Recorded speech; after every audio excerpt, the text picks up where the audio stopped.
separate depending on the circuit board, but as far as testing goes, you could just connect these together in order to check your resistance values, or you could do them separately.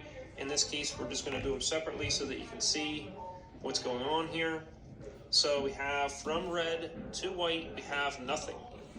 From red to blue, we do have a electrical resistance value, so we have 45 ohms. So that's red to blue.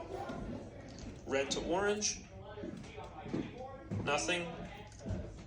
And red to yellow, we have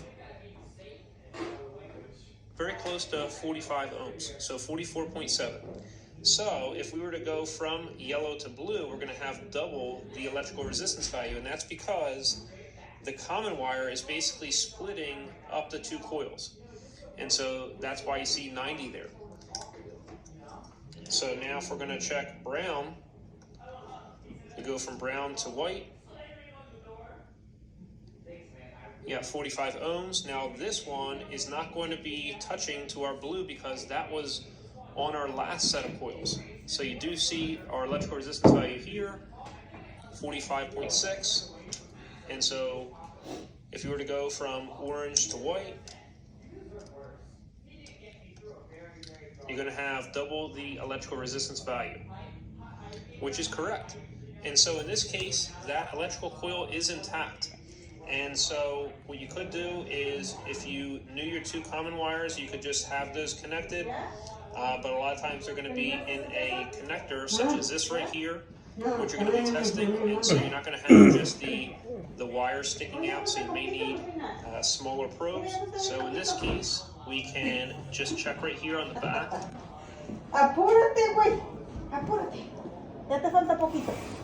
So you know that's not common. You gotta find where we are measuring a lower electrical resistance value, such as 45.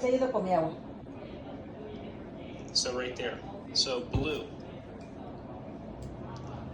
So it looks like blue is our common on this one. I don't know if you can see that. So blue's right there. We put our one probe on blue, and we come right down the line.